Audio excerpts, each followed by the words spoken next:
Hello everyone, welcome to my mini vlog. আজিৰ ভিডিঅ'টো অকমান সাফ সাফাইৰ পৰা আৰম্ভ কৰিলো।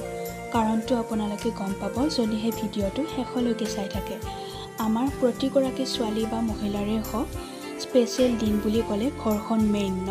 ঘৰখন সফা হৈ থাকিলে কিবা এটা ভাল লাগে আৰু তাৰ পাছত মই এনেদৰে গা পা ধুই উঠি ভগৱানৰ ওচৰত চাকি বন্তি জ্বলালো। আৰু মায়ে মোৰ ক্ষীৰ বনাইছিলে। ক্ষীৰখিনি মায়ে মোক টেষ্ট কৰি চাবলৈ দিলে। সঁচাকৈ দে বহুত টেষ্টি হৈছিলে আৰু পাকঘৰত গৈ দেখা পালোঁ যে এয়া ছাগলী মাংস মায়ে বনাই আছে আৰু এইফালে মাছৰ কণী ফ্ৰাই। আৰু তাৰ পাছত মাৰ হেল্প হওক বুলি মই এইফালে পোলাও বনালোঁ। আৰু আপোনালোকে চাগে ভাবিছে স্পেচিয়েল দিনটোনো কি হয়। মোৰ দাদাৰ আজি উপজা দিন আৰু দাদাৰ জন্মদিন উপলক্ষে পাপাই এয়া সন্ধিয়া শৰাই আগবঢ়ালে আৰু এইফালে জিনা আৰু টুকুহঁতো আহিল। সিহঁতৰ লগত ধুনীয়াকৈ কথা পাতিলোঁ, লেকচাৰ মাৰিলোঁ। সিহঁতেও তাৰ পাছত খাবলৈ বহিলে আৰু সিহঁতৰ লগত ময়ো বহিলোঁ। আৰু এনেদৰে আজিৰ দিনটো পাৰ হ'ল।